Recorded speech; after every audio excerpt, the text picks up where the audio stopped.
Ya, kalau hafalin fase penyembuhan luka. Kemarin sudah dijelaskan ya, fase hemostasis tujuannya apa? Untuk menghentikan darah. Betul, fase hemostasis untuk menghentikan pendarahan, jadi fokusnya. Yang kedua fase inflamasi targetnya membersihkan luka ya. Yang ketiga tujuannya untuk Pembentukan jaringan ikat. tujuannya kita membentuk jaringan ikatnya, memberikan moist ya. Yang keempat model akulturasi ya, epitelisasi. Oke. Nah, kenapa disebut luka kronik? Ya, karena ada faktor yang internal ataupun eksternal ya, lokal ataupun sistemik yang menyebabkan tahap penyembuhan normal wound healingnya itu menjadi memanjang. Inflamasi yang harusnya 3-5 hari, dia bisa sampai berminggu-minggu. Misalnya karena gula darah tidak terkontrol, perfusinya jelek, kondisi oksigenasinya nggak bagus, sirah baring lama.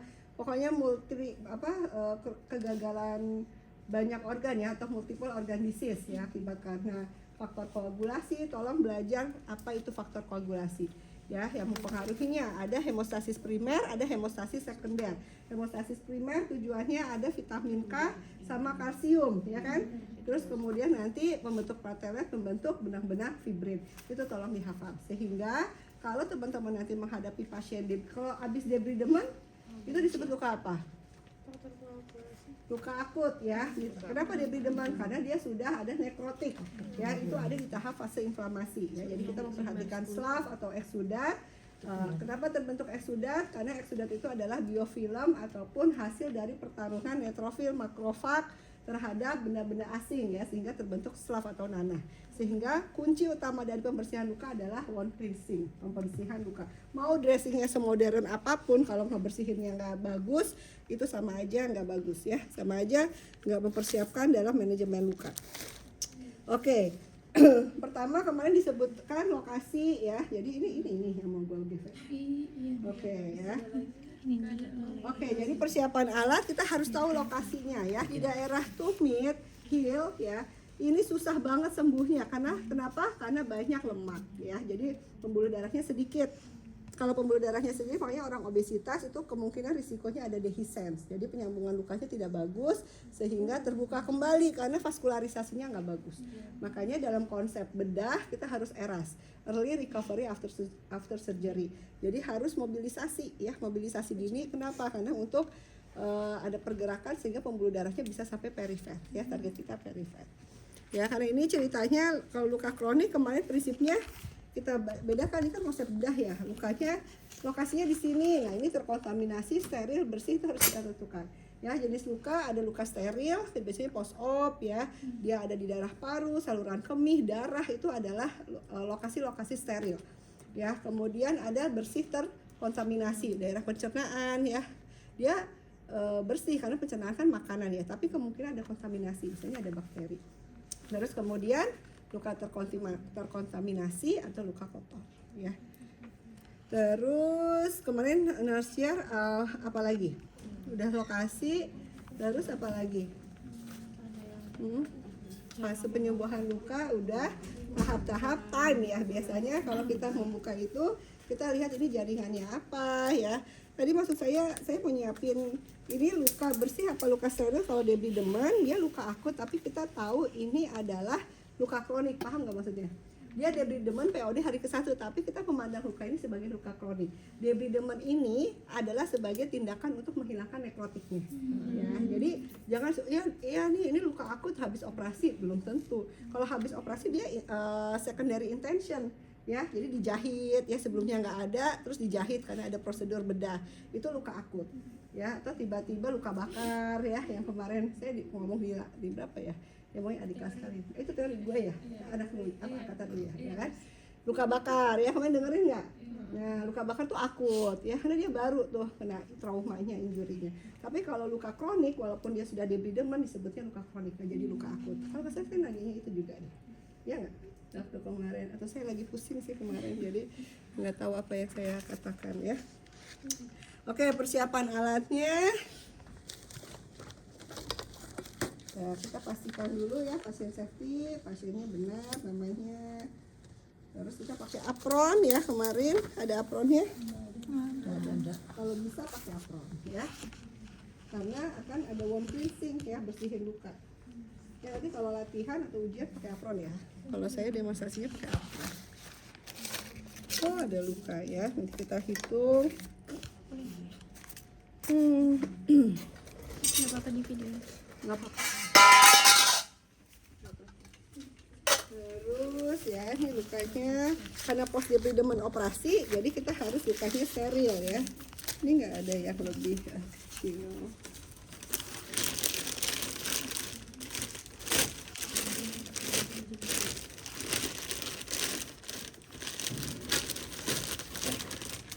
Yang bisa kantor siapa? Ada yang bisa kantor nggak? Gue ada PR nutrition pack nih. Udah jadi sih, cuma tahun lalu jadi gue santuy. Cuma tante gue lagi dirawat kan. Jadi gue Editnya atau gimana nih?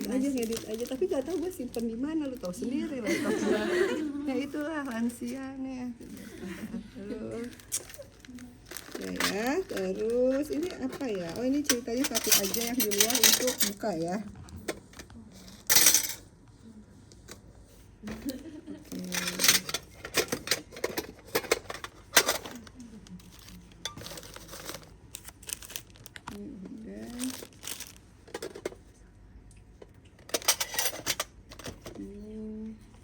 Ini buat cleansing ya.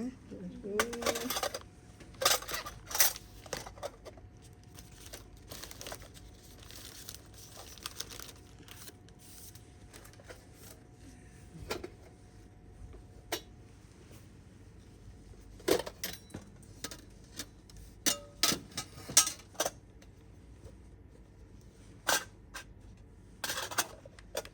ya kita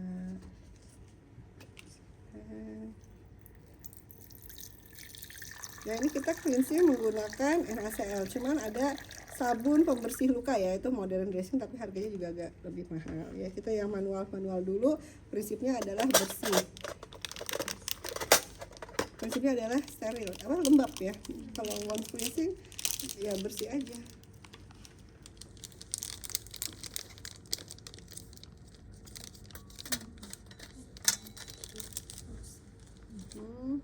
Terus kasa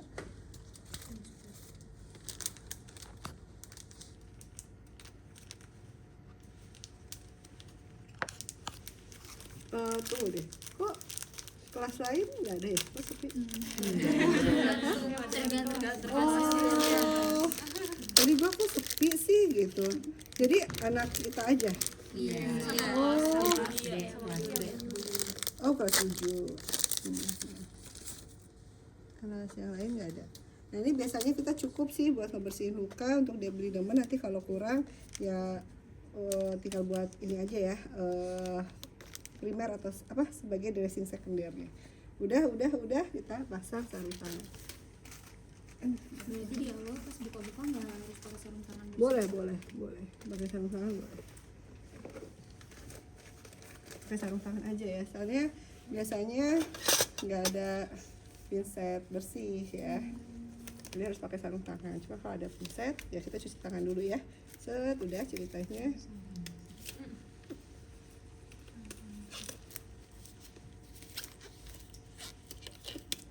Ya nanti kalau ini aksesoris di itu ya dilepas.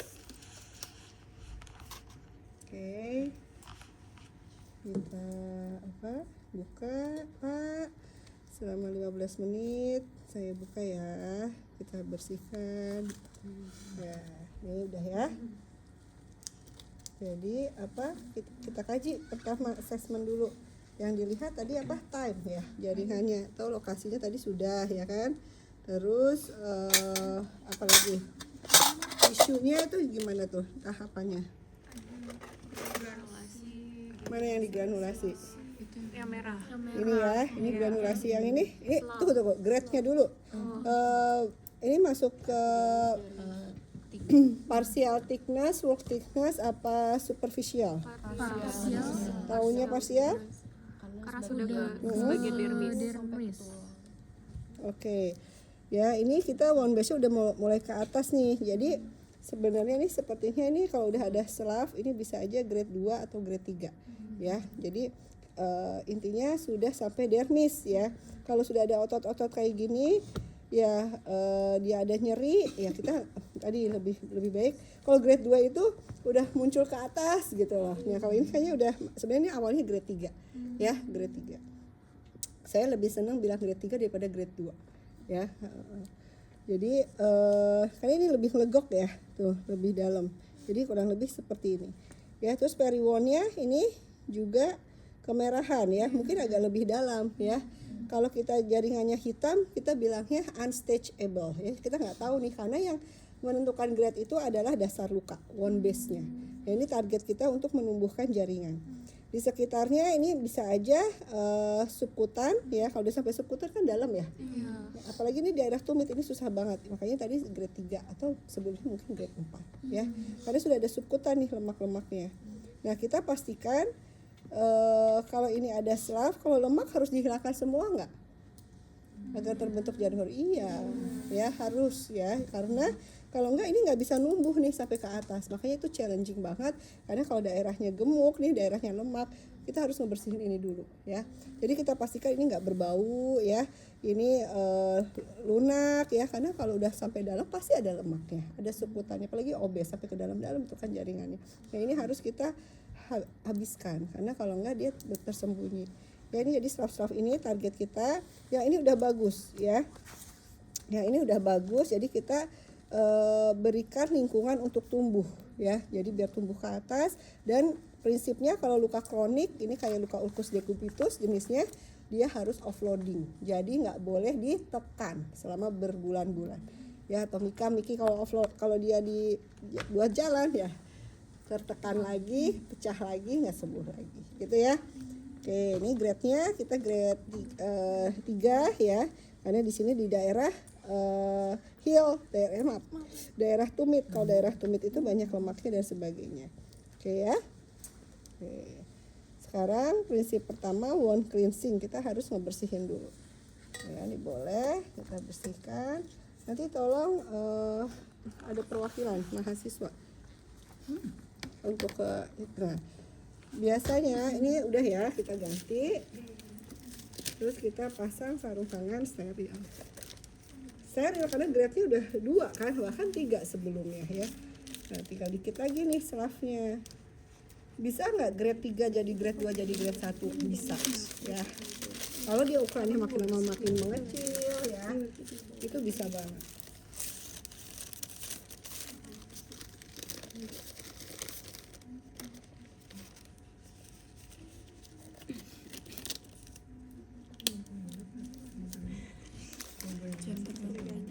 Kenapa? Oh.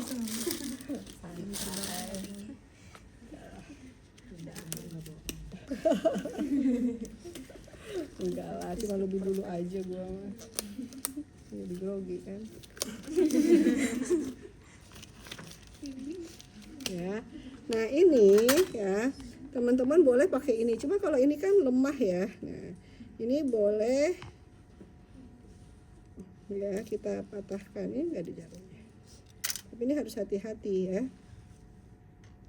Ini boleh dibengkokkan ya. Boleh dibengkokkan ya buat irigasi ya. Cuman kalau takut ya, kalau takut, cuma ini harus hati-hati ya.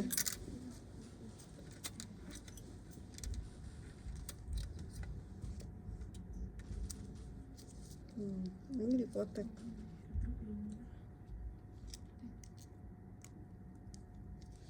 Tapi gue nggak bisa dia.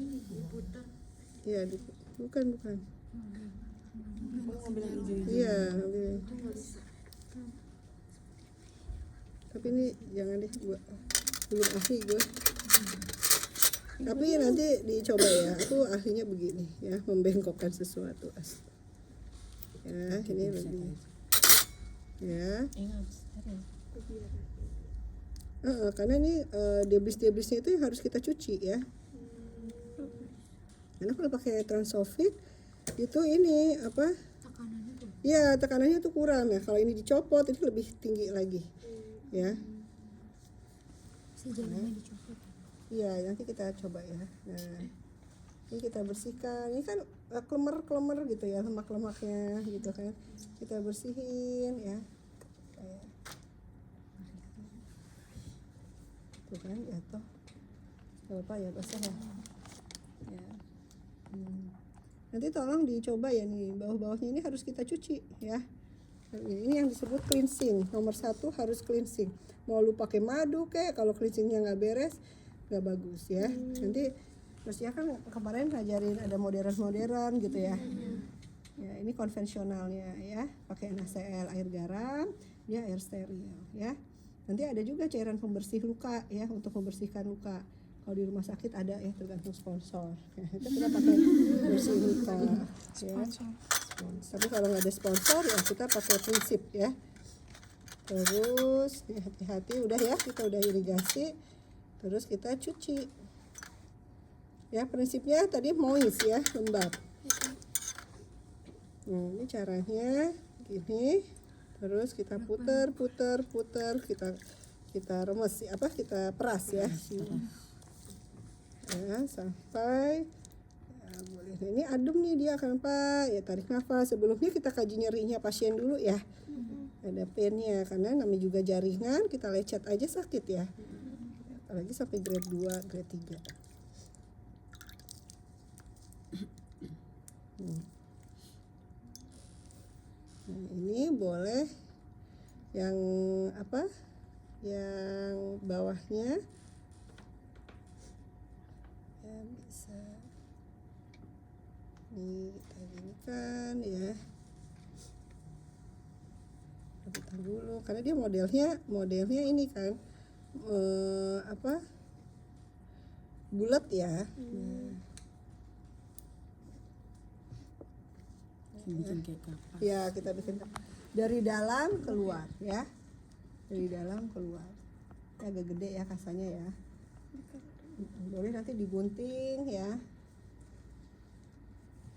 Jadi tekniknya bermacam-macam, tapi pastikan teman-teman nggak bolak-balik aja kasanya ya. Boleh bersihkan. Ya, nggak boleh pakai tangan ya, tangan terakhir ya. Pakai pinset aja. Ya, sambil dipencet-pencet ya, lihat ada gerowak-gerowak nggak gitu ya. Nah, habis itu misalnya ya boleh ganti kasa ya. Tadi udah, daerah sekitar luka juga harus dibersihkan ya, perionnya. Ini banyak model ya, ada yang modelnya begini ya.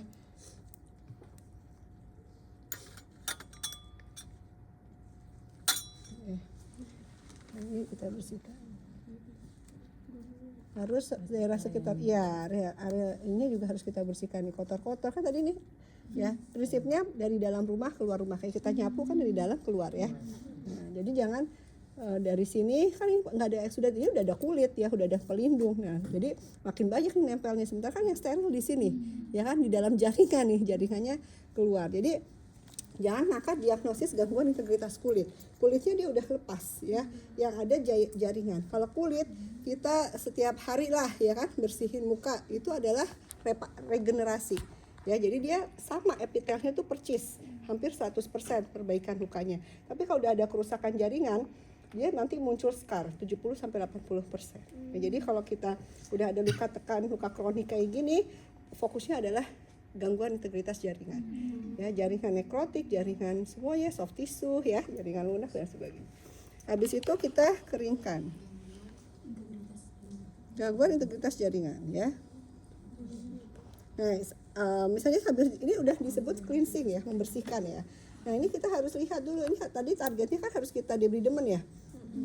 Nah, nanti kita sambil begini, tapi nggak boleh maksa. Kalau keras nggak usah dipaksa, nanti dia bleeding ya. Kalau bleeding kembali lagi ke fase inflamasi awal lagi, jadi harus tekan lagi ya. Kalau udah lunak, oh nih targetnya berarti kita melunakkan, boleh pakai hidrokoloid ya, boleh pakai madu ya, sesuatu yang melunakkan, karena kita targetnya ini nih debridement. Yang ini mah udah oke, ini pakai NaCl aja ya. Nah, sehingga ini sudah dibersihin, boleh kita nanti spray pakai Octadin ya, jadi itu membuat moist. Kalau kalau ada belutan modern ya. Nah, ini kita sudah kita cleansing ya. Misalnya jangan gunting-gunting ya, karena kita harus tahu apa yang kita gunting ya. Nah, kalau gunting-gunting kita pakai, nah misalnya ini mau saya gunting ya, misalnya udah lunak. Nah, NaCl itu karena dia garam dia mudah menguap, jadi harus dipastikan sekitar lukanya. Nah, misalnya kita ini kan, terus kita pakai gunting misalnya ya, ini harus hati-hati ditutup lagi misalnya biar nggak kena, atau biasanya saya keluarin alat-alat dulu sih ya, jadi ini pinsetnya nggak di dalam sini ya, pakai silurgis misalnya ini udah lunak ya kan. Nah, ini kita gunting-gunting sep misalnya ya. Nah, kita gunting ya, jangan dalam-dalam ya, yang tarik kita nipisin slavnya. Kalau slavnya nggak ditipisin nanti jaringan granulasinya nggak bakal muncul ya. Terus kita taruh sini, jangan lama-lama 15 menit ya. Di sini nanti dibuang. Oh ini sih? Udah buat ngademin aja. Ya, kita bersihkan. Habis itu kita keringkan ya. Nah kalau keringkan ya, kalau saya karena ini masih ada slav, dia prinsipnya harus moist. Jadi harus kita tadi udah di spray ya ceritanya. Kalau nggak pakai spray ya udah biarin aja. Ini butuh pasal banyak ya? 5 kan tergantung area luka ya. Oh tadi frame memory ukuran dulu ya. Oh ya diukur dulu ya, yang terluas dan yang mana-mana tadi Di bawah benar. Ya tadi ya pas lagi kita buka kita kaji yang terluar. Ini paling 0 sampai 3 ya, 3,5. 0 sampai 3,5. 3,5 kali 4 ya. Nanti panjangnya 3 kali 4. Nah, di sini kita yakinkan nih ada gerak-gerak lagi enggak gitu ya.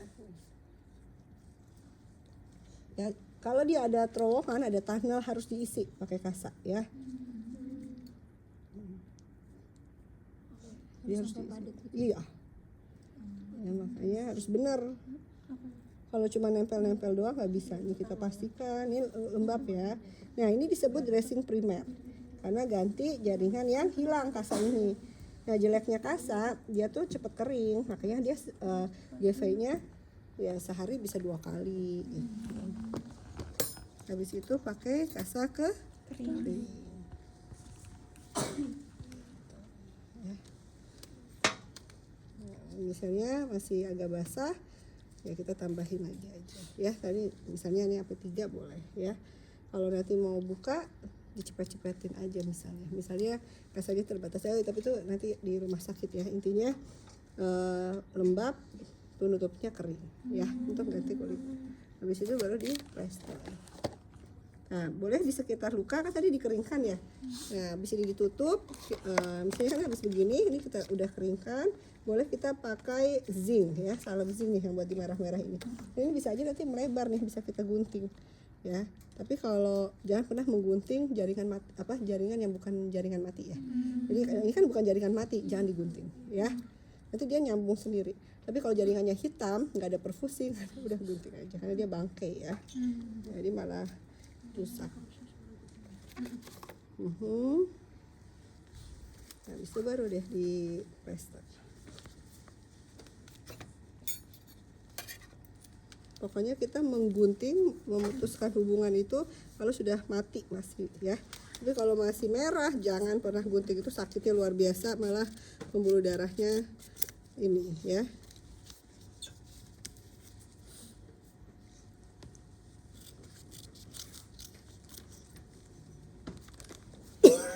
Bengek nih, gue lagi bengek. Iya, ini pingpong aja nih di rumah.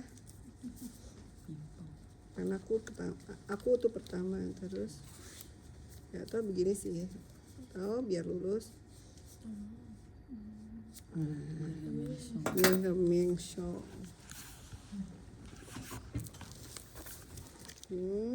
Boleh kita lepas. Kalau Taufik tuh dia ada agak diikat ya, karena tadi agak diikat terus sih gue ngomong. Nah agak ditekan. Nah ini juga art nih, jadi boleh biar bisa ditekuk-tekuk, ini kita gunting-gunting. Nah, jadi biar nggak ada biar nggak ketekuk ya.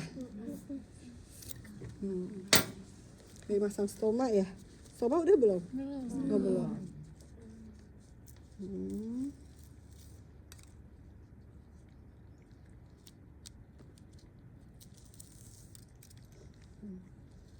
Ini jadi dia bisa kita tekuk-tekuk gini loh, ya kan? Ini sih artnya aja ya. Tuh kan jadi bagus kan? Jadi sesuai dengan anatomi. Ya biar nggak ketarik. Kalau ini kan nekuk nih ya, ya berbandingannya. Nah kalau kita gini-gini kan rapet ya. Tuh. Udah deh Pak, ini jangan ditekan ya, diistirahatkan dulu. Habis itu kita bersihkan alat, udah semua. Tadi udah ya, beres-beres. Udah deh. Boleh silahkan. Tapi jangan lupa dilurusin lagi. Nah nanti kita komen si Dira bisa apa gue nggak bisa ya moteknya. Lihat orang kok gampang banget ya. Ini gelamnya dicopot. Gimana sih dia cuma potek Dicopot jarumnya tuh nggak bisa gue. Lebih enak. Kalau di Cina ini pakai yang hijaunya doang nih. Kayak nggak bisa. Iya. Pakai yang hijaunya doang. Iya, tapi dia bisa tuh. Kalau gini kan dia tuh, ya boleh sih begini boleh. Cuma kemarin dia ujungnya. Kalau saya yang dibalik-balik lemak-lemak yang saf-saf yang blemer-blemer gitu, saya pakai jarum buat ngebersihin. Jadi kenain ACL. Iya, nanti kadang di bengkoknya tuh suka ada bekuan-bekuan, saf. Gitu. Udah bising nih, udah bersih. Ada pertanyaan? Kalau lukanya lebih besar, Banyak. bersihin irigasinya gimana? Irigasi pakai ini aja. Langsung pakai alat. Gitu. Nanti targetnya yang mana dulu ya, nekrotik dulu, yang lain-lain tinggal dibersihin aja. Makanya pemahaman ini jaringan merah, kuning, hitam itu penting. Nanti saya kasih buat materi pelatihan luka saya ya. Oke, semuanya silakan nyoba. Saya buka laptop sebentar ya. Kalau ada yang mau nanya dipersilakan. Harus nyoba bagaimana cara cleansing ya. Kalau saya nilai itu cleansing. Nomor 1 kalau dressing mah cleansingnya dulu dari dalam itu beneran dibersihin. Ya, dari dalam keluar terus dibersihin. Nyoba masing-masing ya. Kalau ngeliat doang kayaknya gampang.